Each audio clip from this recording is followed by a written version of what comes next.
Mesdames, Messieurs, soyez à nouveau le bienvenu à ce cours dédié aux usages juridiques du passé dans la pensée des juristes romains. Un des mots que l'on emploie le plus volontiers à propos des juristes romains est autorité. C'est donc sur leur autorité, ou mieux, sur leur auctoritas, le mot latin, que portera le cours d'aujourd'hui. D'abord, pour comprendre quel aspect de leur rôle ce mot est censé décrire, et ensuite, pour examiner le rapport, s'il existe, entre l'autorité des juristes et leur usage du passé. Quand on scrute l'histoire au prisme d'une notion comme les corps célestes à travers un télescope, il faudrait d'abord s'accorder sur la signification de cette notion. Cela vaut d'autant plus lorsqu'il s'agit d'un mot comme autorité qui peut être prononcé et compris avec des tonalités bien différentes qui vont du mépris à l'admiration, de la nostalgie à la crainte. Mais quelle notion d'autorité devrait-on utiliser? Dans le monde contemporain, si l'autorité devient de plus en plus rare, par contre, les théories sur l'autorité sont très nombreuses, à partir de celles de Max Weber et Hannah Arendt jusqu'aux plus récentes.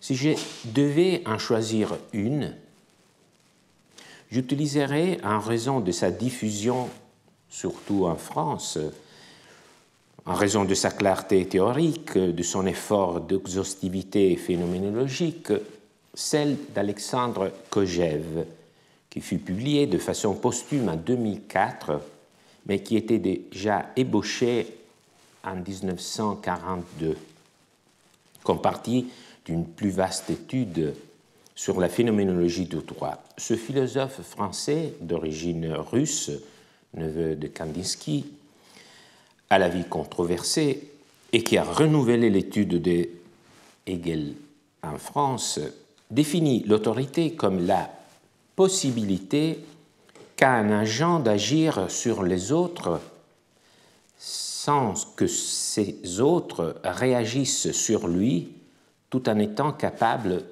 de le faire. Les noyaux de cette définition est donc que l'autorité présuppose la possibilité de s'en soustraire. C'est une relation qui inclut la supériorité dans des sujets, mais aussi la liberté de choix de la part de l'autre.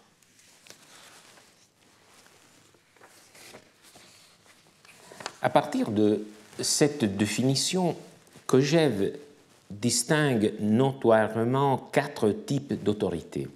L'autorité du père sur les enfants, l'autorité du maître sur l'esclave ou du vainqueur sur le vaincu, l'autorité du chef sur sa bande, de ce même type est l'autorité du savant, enfin l'autorité du juge sur les parties engagées dans un procès. On pourrait aisément appliquer, pour ne pas dire plaquer, cette théorie aux juristes romains pour en conclure que leur autorité correspond à 2 de ces types, car Kojève lui-même concédait que les types purs peuvent se combiner, voire se combinent presque fatalement dans la réalité.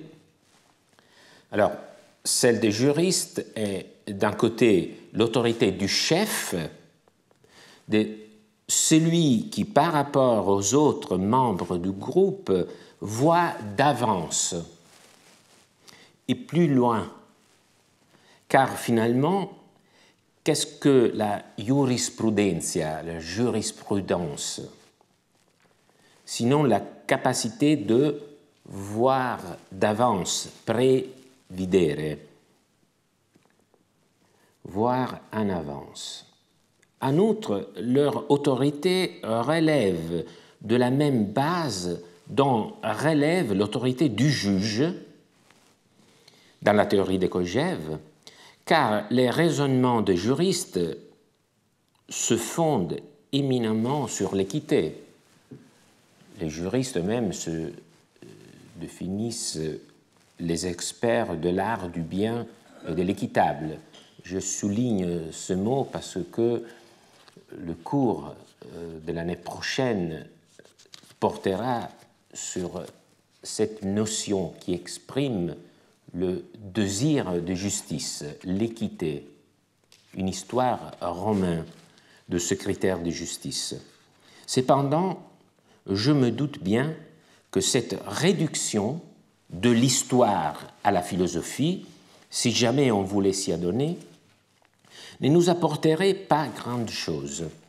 Pour justifier ma réticence, il n'est même pas nécessaire de prendre en compte les critiques auxquelles la théorie de Kojève s'est exposée.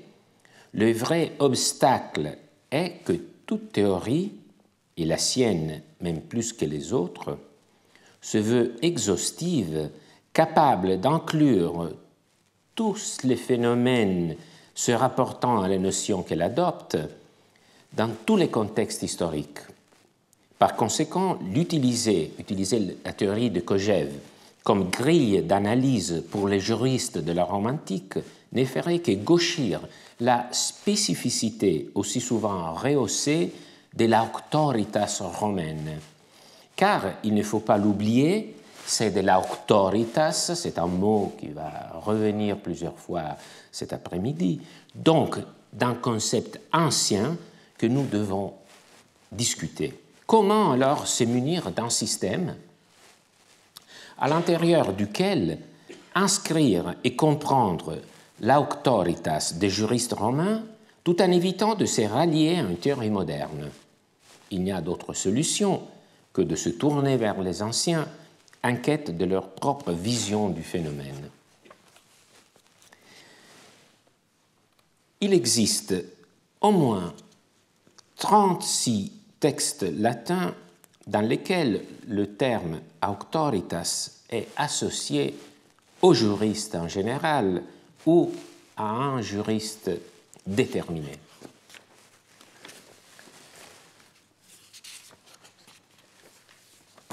Le mot auctoritas concernant les juristes fait sa première apparition dans le De Inventione de Cicéron. La dernière dans les Instituts de Justinien en 533 après Jésus-Christ. Il s'agit de 6 siècles, d'une période de 6 siècles. Parmi les auteurs non juristes, le terme est utilisé surtout par Cicéron. Ensuite, Valère Maxime, Sénèque, Olugel. Parmi les juristes, la première attestation est due à Cels, le consul de 129 après Jésus-Christ. La dernière, parmi les juristes, appartient à Paul et à Licinius Rufinus à l'époque des Sévères. Quelle est en général, nous ne pouvons pas commenter toutes les occurrences, mais quel est en général le sens de l'auctoritas quand elle est attribuée aux juristes dans ces passages? J'ai déjà indiqué qu'il faut renoncer à nous appuyer sur une catégorisation moderne. Quelle route faut-il alors emprunter?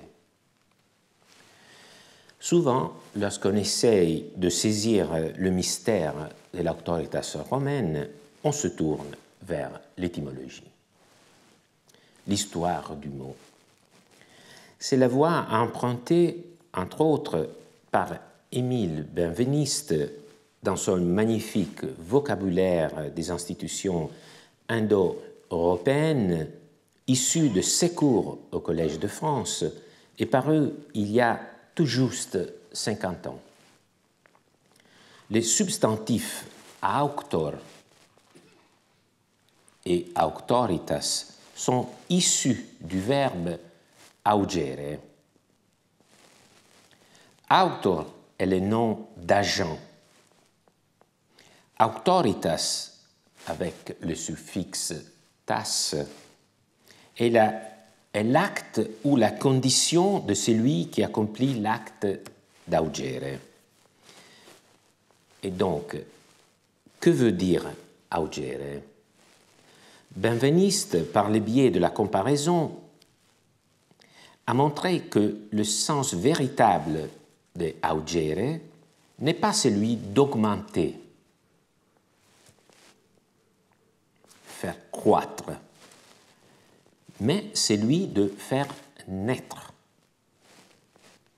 Un sens qui d'ailleurs persiste dans le mot français auteur.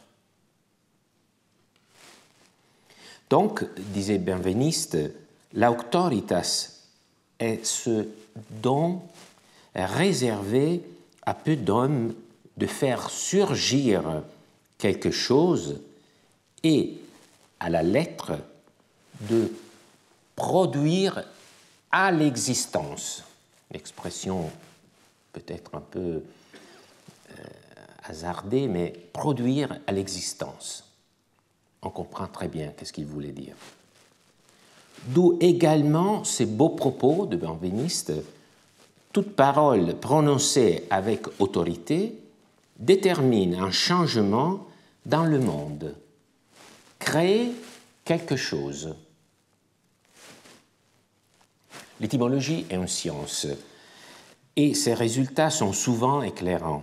Mais, comme dans ce cas, elle nous n'est donc que des pistes un peu vagues et le risque avec l'étymologie, c'est de s'égarer, de bâtir sur des suggestions et de remplir l'histoire du mot avec nos propres conceptions de la notion.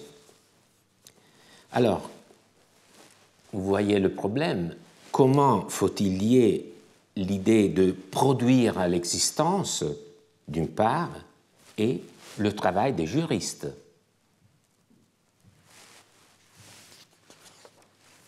Parce qu'il s'agit des juristes, de leur autorité que nous parlons. Je vous propose donc d'emprunter une deuxième voie qui confirme et précise ce point de départ étymologique. En effet, nous avons la chance de posséder une définition romaine de l'auctoritas qui offre une perspective contemporaine.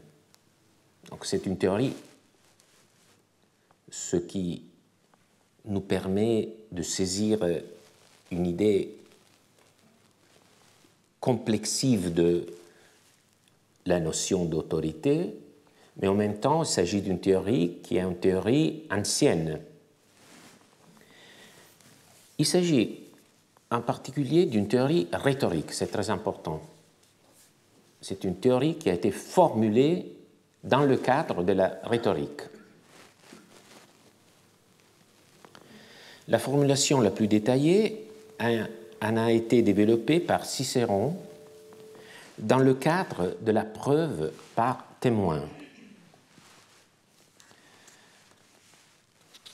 La seconde espèce d'argument, dit Cicéron, qu'on appelle sans art, est fondée sur le témoignage. Nous définissons comme témoignage toute preuve puisée hors du sujet, qui sert à rendre crédible son propos. Or, toute personne n'a pas le poids nécessaire pour servir de témoin, car il faut une certaine autorité pour être digne de foi. L'autorité, c'est la nature ou le temps qui la donne. celle que donne la nature, repose principalement sur la vertu. L'autorité, qui vient des circonstances, en revanche, dépend de plusieurs éléments, de l'intelligence, de la richesse, de l'âge, de la fortune, de l'art, de l'expérience, de la nécessité, quelquefois même d'un concours des situations fortuites. Et d'abord, on accorde plus de crédit aux gens éclairés, riches, et qui ont pour eux la garantie d'une longue vie. On a tort, peut-être, mais on aurait beaucoup de peine à changer l'opinion du vulgaire.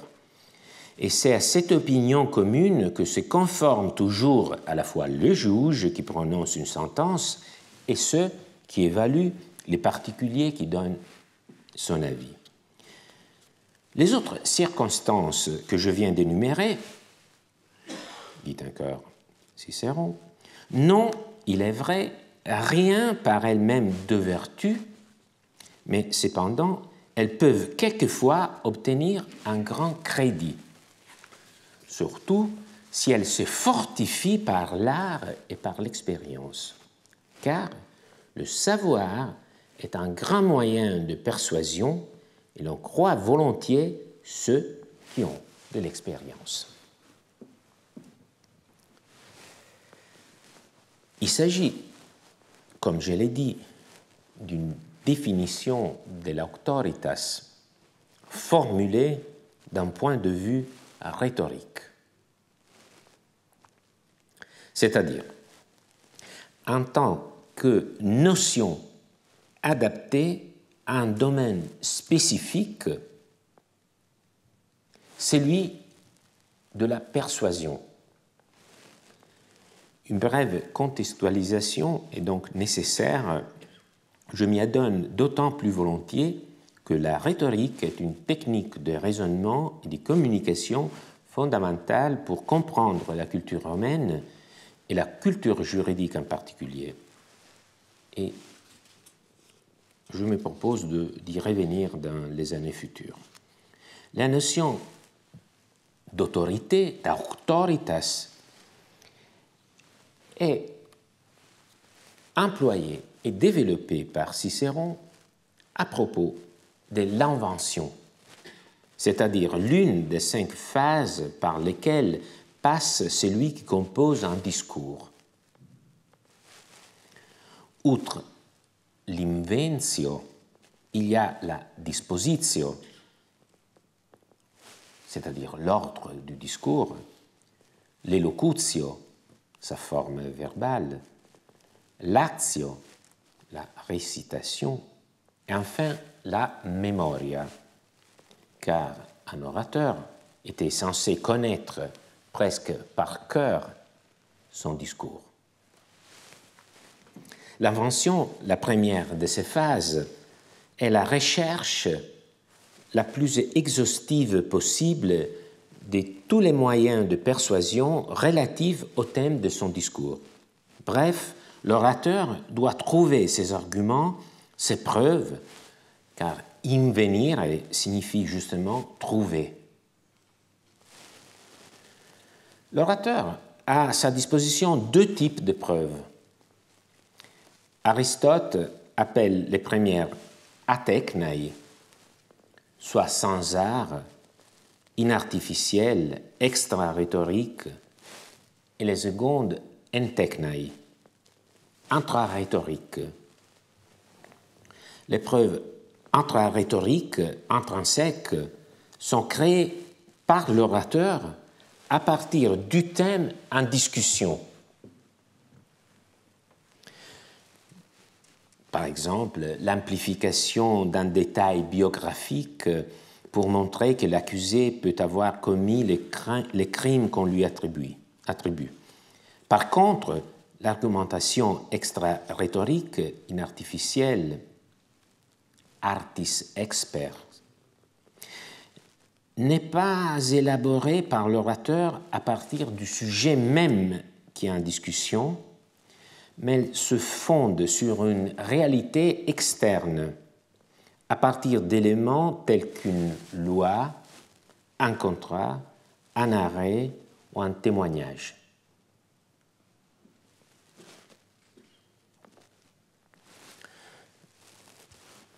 Donc, les preuves extra-rhétoriques sont quelque chose de déjà donné. Ce n'est pas l'orateur qui, à partir du sujet en discussion, élabore ce type d'argument. Pour ainsi dire, il trouve la preuve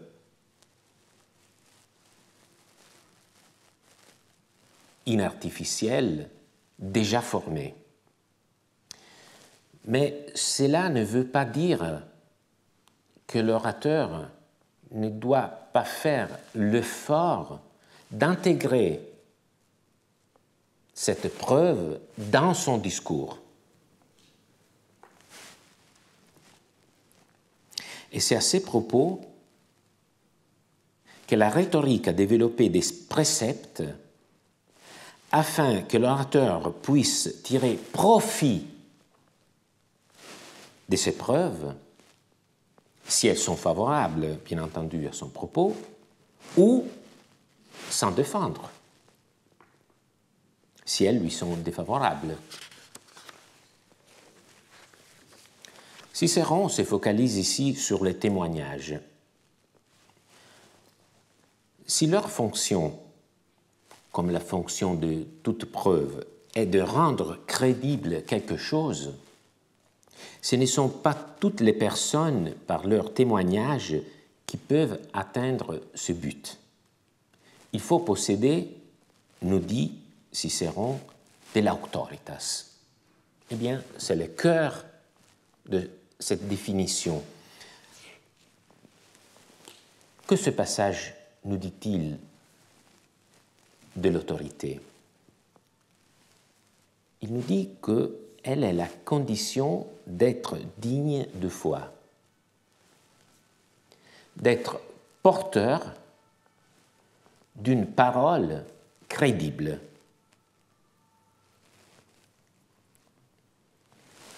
Et ensuite, ce passage de Cicéron nous dit que cette condition relève d'un certain nombre d'éléments de nature d'ailleurs très différente.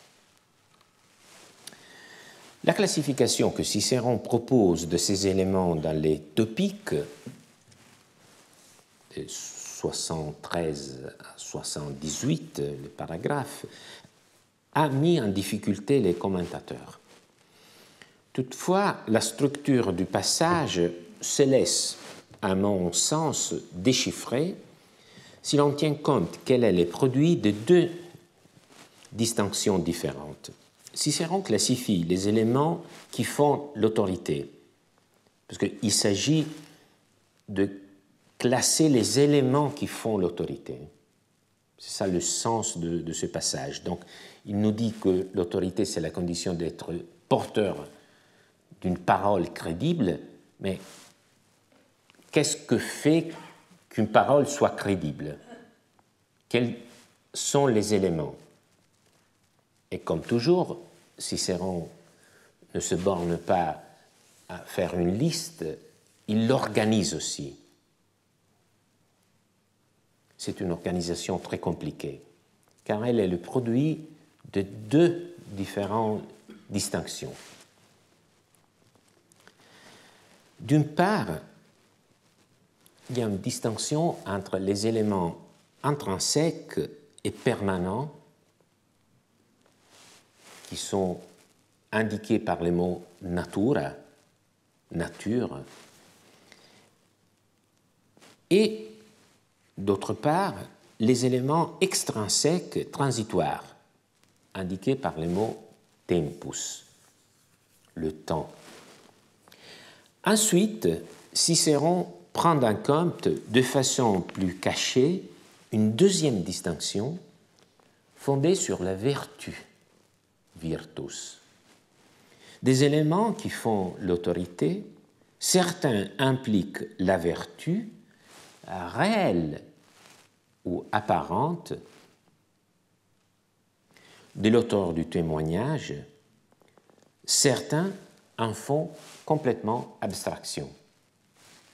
Donc, il n'y a pas un lien nécessaire entre autorité et vertu.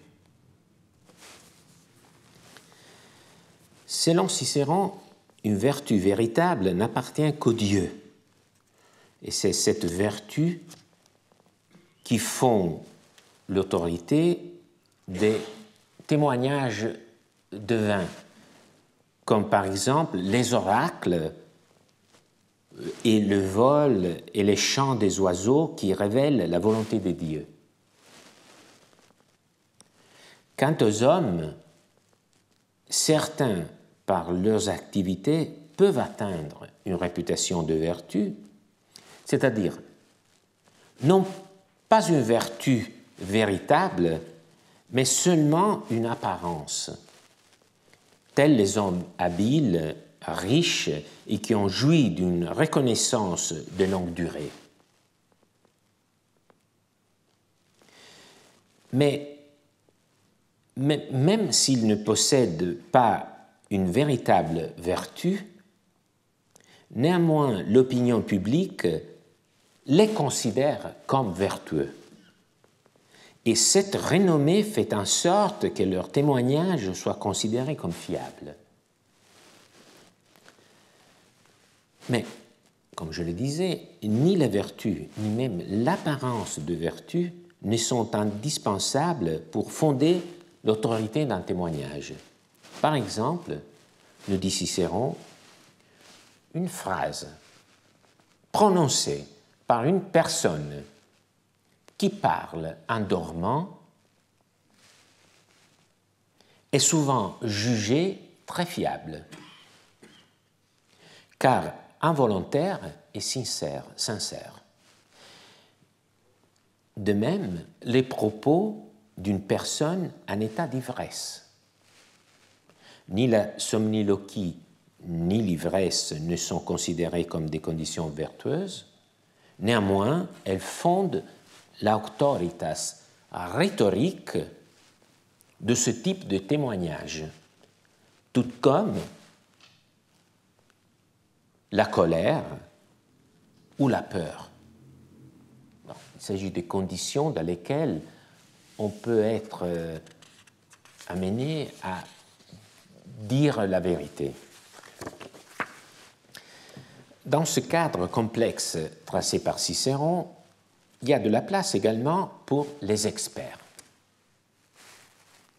Ceux qui sont pourvus d'un art ou d'un usus en latin, c'est-à-dire une technique, un savoir-faire qui jouissent, selon Cicéron, d'une forte fiabilité auprès du public.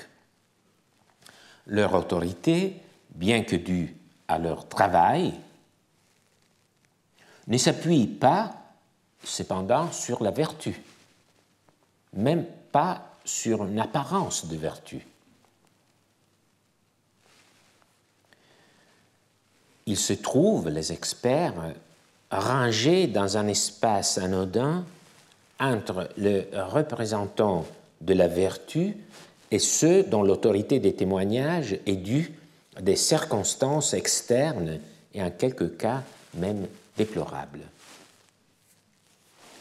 Pourquoi Cicéron insiste-t-il, pourrait-on se demander, aussi largement sur les éléments qui font l'auctoritas d'un témoignage? S'agit-il seulement d'un exercice de virtuosité, pour ainsi dire?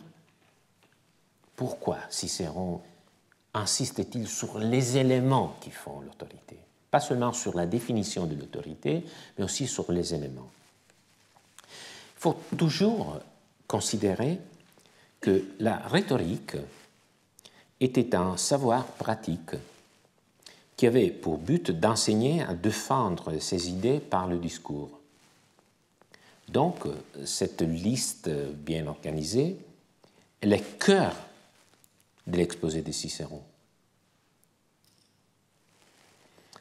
il a pour but de renseigner sur les stratégies à adopter selon les éléments qui appuient, dans les différents cas, la fiabilité, c'est-à-dire l'autorité du témoignage. Il serait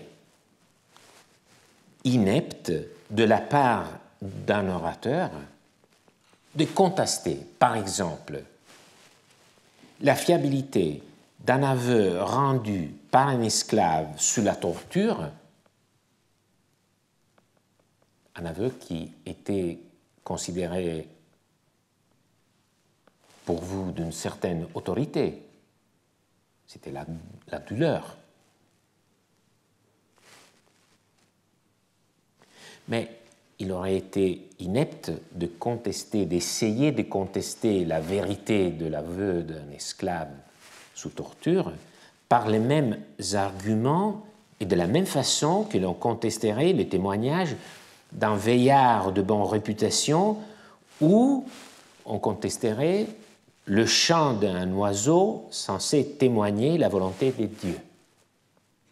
Donc, c'est dans ce but que Cicéron fournit une description phénoménologique et une fondation anthropologique et sociologique de l'autorité, parce qu'il voulait fournir à ses élèves, à l'orateur, les moyens pour contester de la bonne manière chacun des témoignages, en attaquant leur autorité, qui était une autorité fondée sur des causes complètement différentes. Donc, il fallait montrer cette dishomogénéité pour permettre à l'orateur de se repérer. En particulier, lorsqu'il dit que parmi les éléments qui produisent l'autorité, il y a les savoirs techniques, l'art, et le savoir-faire empirique, usus. Il parle justement de ce que les modernes définissent comme l'autorité des experts, l'autorité épistémique. Donc, vous voyez, ici, vous avez les experts qui sont les porteurs d'un témoignage, d'une parole. Mais quelle est la fiabilité de cette parole? Et la fiabilité qui lui vient de la connaissance ou de l'expérience acquise par l'expert.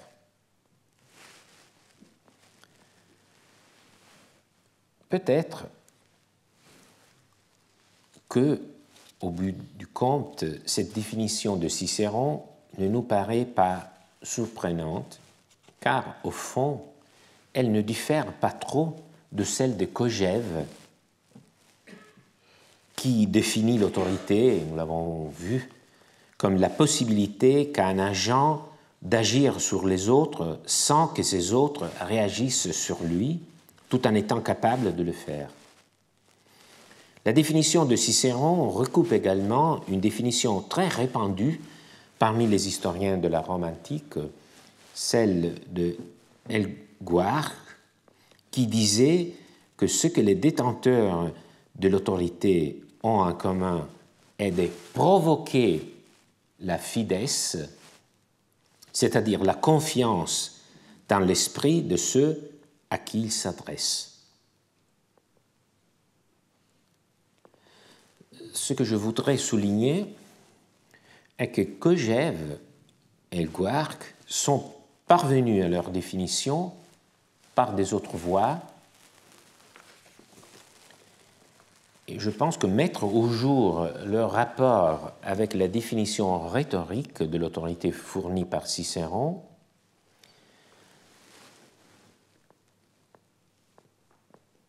peut éclairer les limites de ce type de définition moderne, parce qu'il s'agit de définitions qui voudraient être appliquées à des domaines, soit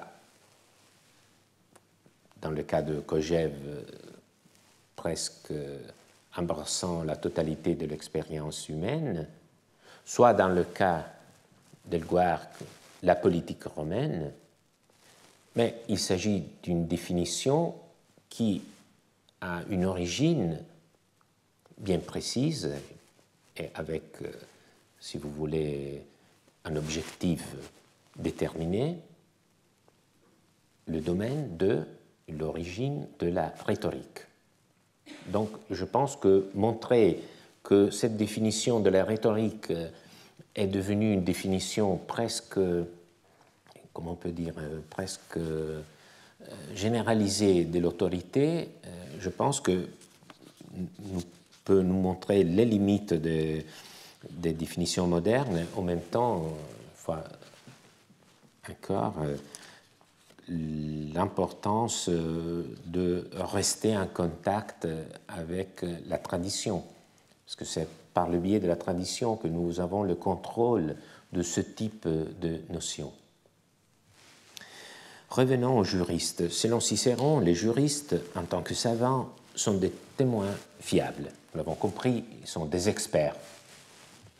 Bien sûr, lorsqu'ils parlent de droit, leur autorité consiste dans le fait d'être digne de foi dans ce domaine. Donc je dirais qu'en général, le résultat auquel nous pouvons parvenir, c'est de définir l'autorité rhétorique des juristes comme la condition d'être digne de foi dans le domaine du droit. Maintenant, il ne reste qu'à vérifier si quand les écrivains latins, et Cicéron en premier lieu, attribuent de l'autorité aux juristes, il emploie le mot auctoritas dans ce sens. D'après la chronologie, c'est encore Cicéron le premier à avoir attribué explicitement l'autorité aux juristes. Il s'agit d'un autre ouvrage, le De Inventione, écrit dans les années 80 avant Jésus-Christ. Il s'agit donc d'un passage écrit à peu près 40 ans avant le passage de Topique qui était notre point de départ. Donc il faut vérifier s'il y a une cohérence entre la notion d'autorité dans les deux passages. Puisque, dit Cicéron, puisqu'il y a deux catégories de lieux communs, l'une servant à développer un point douteux, l'autre à développer des choses indiscutables, il faudra considérer ce que la cause fournit à elle seule, ce qui en revanche peut et doit être renforcé par un lieu commun. Car on ne peut pas conseiller les lieux susceptibles de convenir à tous les sujets, mais probablement dans la plupart des causes, il faudra attaquer ou défendre l'autorité des jurisconsultes. Ce passage concerne toujours la phase de l'invention, l'inventio. C'était la même phase qui était visée par les topiques. En particulier, Cicéron est en train de traiter la constitutio negotialis, c'est-à-dire le genre de controverse qui concerne directement question de droit civil, qui consiste plus précisément à déterminer quelle norme est applicable à l'affaire. Il est fréquent, dit-il, que l'orateur évoque devant le juge l'opinion d'un juriste. Donc, comme il faut trouver la norme, la règle applicable au cas, il est fréquent que l'opinion d'un juriste soit évoquée devant le juge. Peut-être que l'orateur a interrogé personnellement le juriste, ou il a lu son opinion dans un livre qu'il cite. Et ici, nous voyons le dispositif dont nous parle Cicéron dans ce passage. C'est la raison pour laquelle, dans la plupart des litiges, les orateurs devront parler en faveur ou contre l'autorité des juristes. La valoriser ou en revanche la dévaloriser. Je pense que nous commençons à comprendre qu'est-ce que Cicéron veut dire.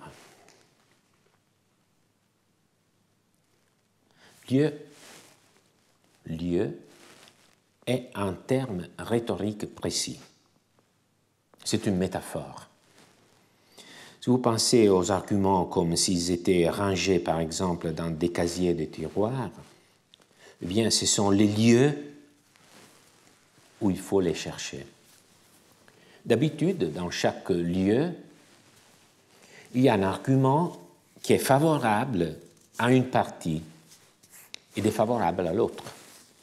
Les lieux communs, en revanche, sont des lieux où l'orateur trouve des arguments applicables à de nombreuses causes. Ils ont donc cette faiblesse, les lieux communs, que chaque partie du procès peut s'en servir car ils sont réversibles. Par exemple, on peut discuter sans fin s'il faut croire les rumeurs. On peut discuter, pas d'une certaine notice qui circule, d'une certaine nouvelle qui circule, mais si en général, il faut pas croire les rumeurs. Il y a des arguments pour, contre. Et donc, nous apprenons par ce passage du De Inventione que dans son plaidoyer, un avocat pouvait recourir au lieu commun qui portait sur la confiance à accorder ou à refuser aux juristes en général.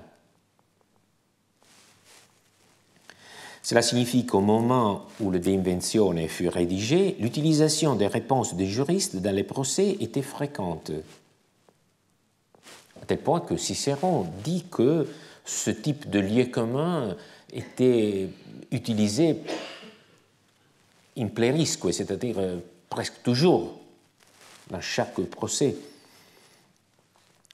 Mais nous apprenons également que la capacité qu'avait l'avis d'un juriste de s'imposer au juge variait et qu'il était souvent soumis à la contestation de l'orateur auquel cet avis ne convenait pas. Alors, je pense que pour comprendre d'un point de vue pragmatique comment cela fonctionne, on peut imaginer un contexte procédural. Donc, entrons en scène au tribunal. Un orateur récite publiquement l'avis qu'il a obtenu de la part d'un juriste. Par exemple, Publius Scaevola. C'est un avis qui est favorable à la thèse pour laquelle l'orateur plaide. Donc, l'avis de Publius Scaevola sur les points en discussion est favorable à l'orateur. Donc, l'orateur cite l'opinion de Publius Scaevola. Mais les orateurs sont deux. Que peut faire l'autre orateur, l'adversaire, pour contrer cet avis? Deux stratégies s'ouvrent à lui. D'abord, repérer une opinion différente d'un autre juriste si jamais il en existait une. Peut-être que tous les juristes étaient convaincus que l'opinion n'était qu'une, la bonne opinion, la règle appliquée n'était que celle que également Publius Scaevola avait énoncée. Donc, s'il n'y avait pas une autre opinion contraire, l'orateur n'avait d'autre choix que de contester directement l'avis du juriste.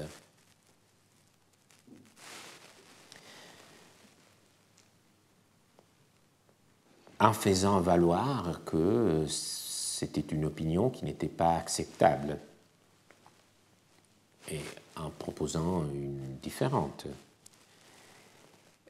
Parce qu'il n'y avait pas un monopole des juristes sur la vérité juridique.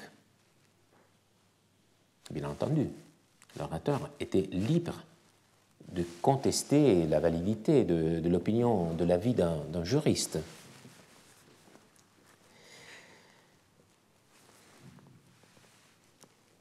Mais les juristes étaient des experts. Et donc, nous savons par Cicéron que leur opinion jouissait d'une autorité. Elle était digne de foi. Alors, si l'orateur essayait de contrer cette opinion, il risquait de faire semblant de vouloir en savoir plus que les experts. C'est une situation incommode. Et donc, si l'orateur s'adonnait à cette seconde stratégie de la contestation, il pouvait ajouter à la critique spécifique de l'opinion du juriste qu'il n'aimait pas, il pouvait ajouter à cette contestation le lieu commun selon lequel il ne faut pas toujours croire les juristes. C'est à ça que sert ce lieu commun. C'est commun parce que cela n'a pas à voir avec le juriste qui a été évoqué dans le procès, mais cela regarde les juristes en tant que groupe. Donc, vous voyez quel était le sens de proposer aux orateurs d'aborder la question en général de l'autorité ou du manque d'autorité des juristes.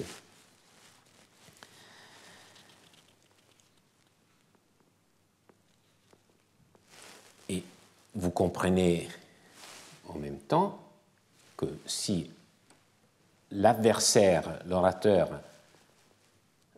empruntait cette voie de parler, d'attaquer l'autorité des juristes, son adversaire, qui avait évoqué l'opinion de Scaevola, il aurait fait le contraire. Il devait faire le contraire. Et c'est justement ce type de scénario, mieux de chorégraphie, pour un pas de deux, que Cicéron évoque lorsqu'il parle du lieu commun qui consiste à parler pour ou contre l'autorité des juristes. Donc, il ne suffisait pas de lire tout haut l'opinion d'un juriste devant la cour, il fallait la défendre contre les attaques de l'adversaire. C'est pourquoi, je le dis très rapidement, même s'il s'agit d'une question fondamentale pour les historiens du droit romain, j'en parle vraiment très rapidement parce que je pense que le point de vue que nous avons choisi de comprendre de l'intérieur, du point de vue rhétorique, l'autorité nous donne une bonne perspective pour comprendre ces problèmes, donc j'en parle très rapidement. l'autorité des juristes, nous l'avons vu, était toujours dans la balance, mise en discussion, et c'est justement à cause de cette situation, je pense, qu'Auguste décida d'intervenir, disant que certains juristes de son choix donnaient des avis ex auctoritate principis, sur la base de l'autorité du prince, avec le poids de son autorité. Ce fut non pas pour s'emparer du contrôle des juristes, mais pour donner une stabilité au droit qui risquait d'être déchiré dans les débats du forum, sous le feu croisé des orateurs, dans la controverse jouée avec les armes de la rhétorique. Parce que quand un juriste répondait ex autoritate principis, les orateurs n'auraient pas pu attaquer leur autorité, comme Cicéron l'avait suggéré. Jusqu'à maintenant, nous avons parlé de l'autorité des juristes face aux juges. Quel était le poids de leurs paroles face aux juges? Mais il y a un autre front interne à la jurisprudence, celui de l'emploi de cet argument, l'argument ex auctoritate, non par les orateurs, mais par les juristes eux-mêmes. Les juristes, dans leur travail quotidien, avaient-ils recours au précédent, à l'argument ex auctoritate? Souvent, on évoque ce que dit Sénèque dans les lettres à Lucilius. Que dire du fait que même sans démonstration, l'autorité seule de celui qui conseille est efficace? C'est ainsi que les réponses des jurisconsultes sont valables, même si la raison n'en est pas donnée. Mais il faut bien comprendre la perspective de cette remarque. Sénèque se réfère aux réponses que les juristes donnent aux particuliers et aux juges qui les consultent.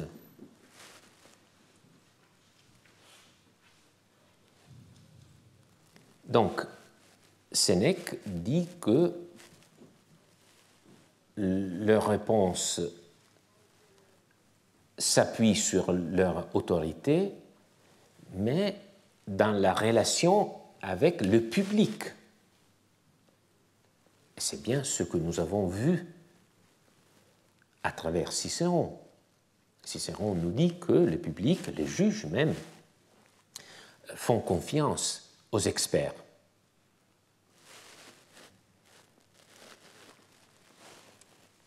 C'est donc une relation extra-systémique, celle dont parle ce passage. Mais c'est une toute autre question de se demander si les juristes, entre eux, faisaient valoir l'argument de l'autorité.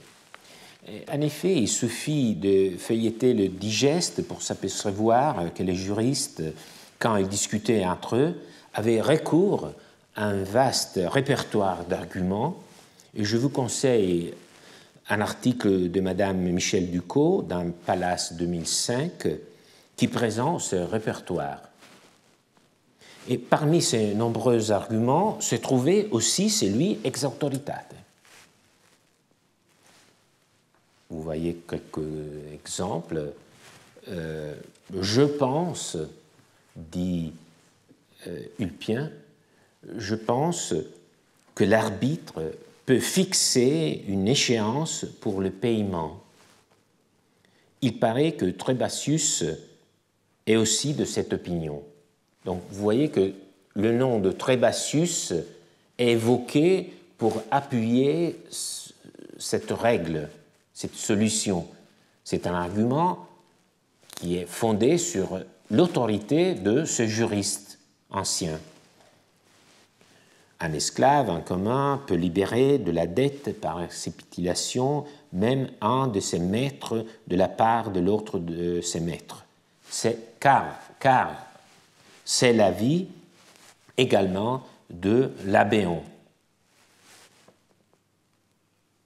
Entre Ulpien et l'Abéon, il y a un espace, une distance qui se creuse d'à peu près 2 siècles. Donc Ulpien fait référence à l'opinion de l'Abéon pour donner de la force à son opinion.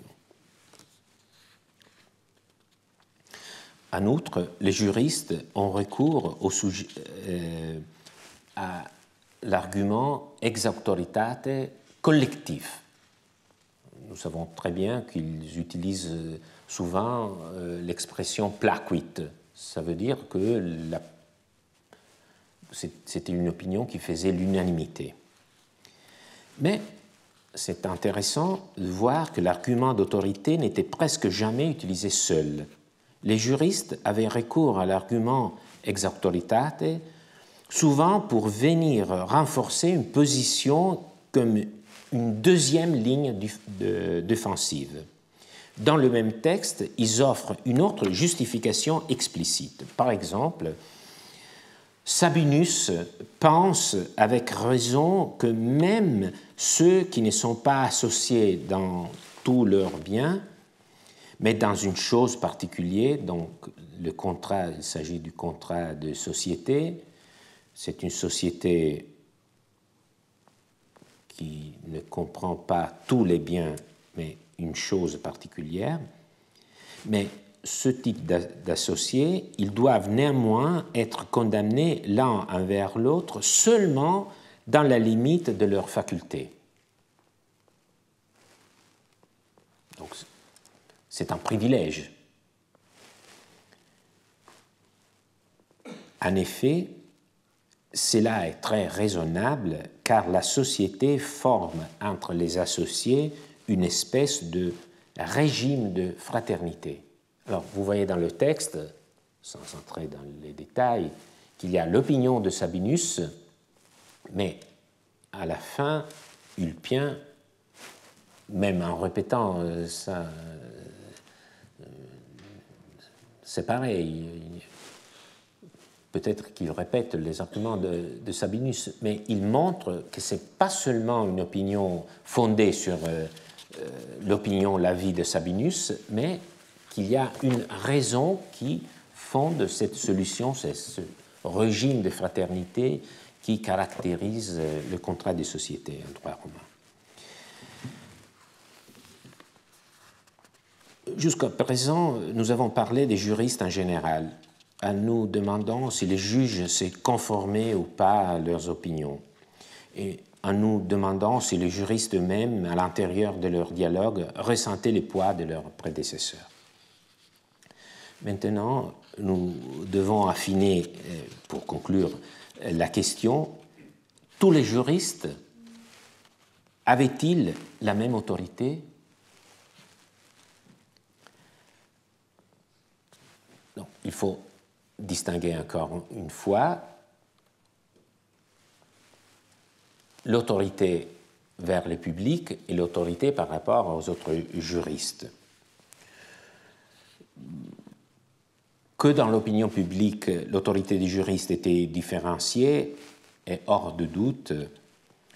Le plaidoyer pro-Cecina en apporte le témoignage, car Cicéron y défend non seulement en général l'autorité des juristes, mais plus particulièrement celle du juriste auquel il fait référence, à savoir Gaius Aquilius, et il le gratifie ainsi par nécessité, parce qu'il fallait appuyer son autorité, dans de plus magnifiques éloges qui n'ont jamais été prononcés pour un juriste.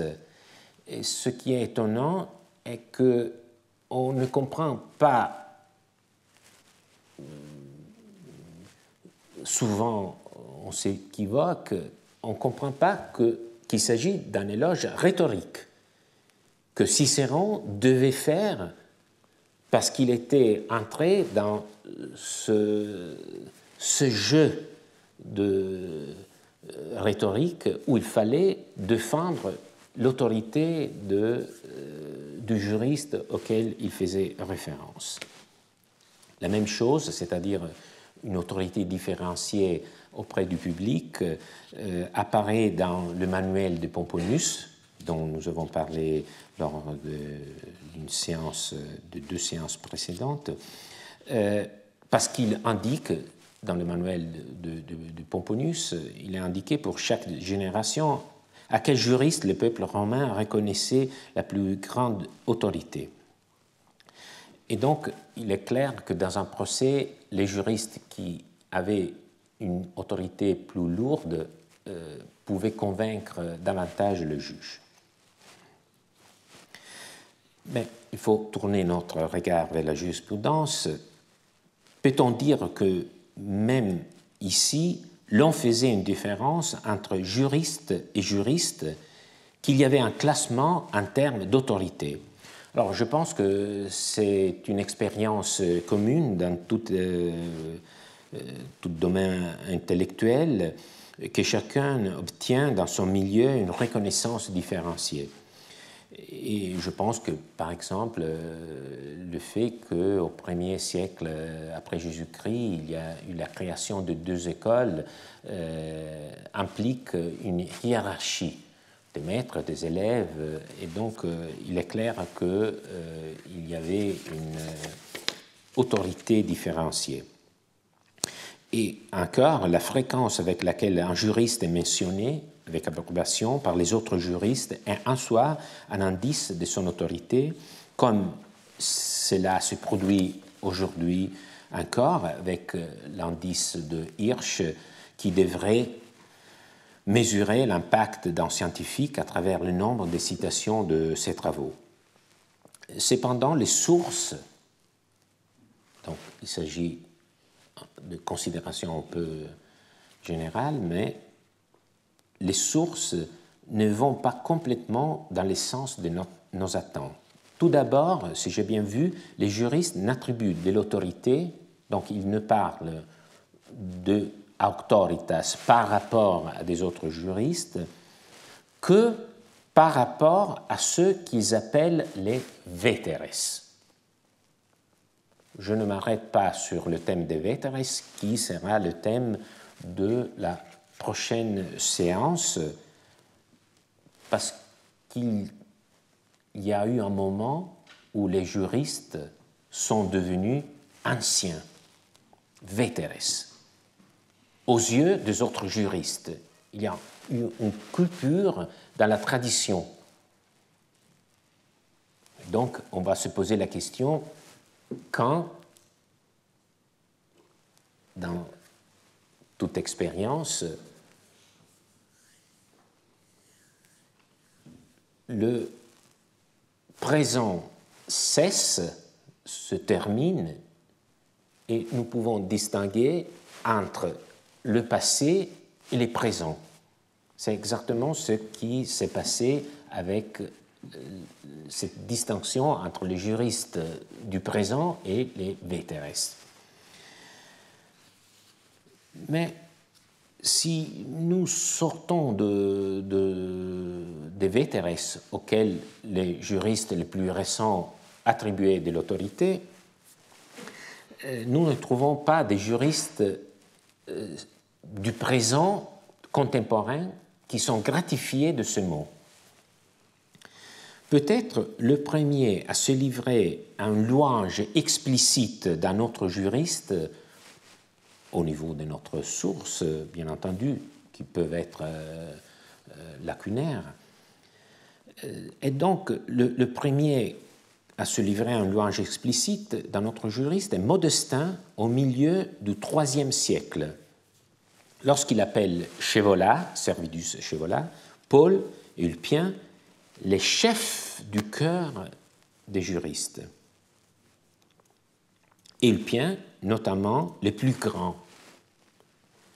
Mais Modestin, qui par surcroît écrit en grec pour un public hellénophone, est justement presque le dernier des juristes classiques, et dans cette ostentation d'admiration, on voit se creuser l'écart entre quelqu'un qui se comprend comme un épigone face à des juristes en quelque sorte déjà canonisés. C'est le prélude d'un sentiment qui caractérisa l'Antiquité tardive dans son rapport avec les juristes classiques. Dans les 2 siècles qui s'étendent entre la naissance de 2 écoles de juristes et les sévères, les juristes eux-mêmes ont donc eu du mal à faire des distinctions explicites entre les juristes contemporains. En conclusion, qu'a l'autorité à faire avec l'usage du passé? Le recours à l'argument d'autorité est en général un recours au passé, en général. Le schéma selon lequel une règle de droit existe d'une certaine façon parce qu'un juriste l'a déjà dit il y a 100 ans ou 200 ans favorise la stabilité, la préservation du droit. C'est un schéma qui ancre le présent dans le passé. On va le voir dans 2 séances à propos justement d'une question sur le nombre de jumeaux.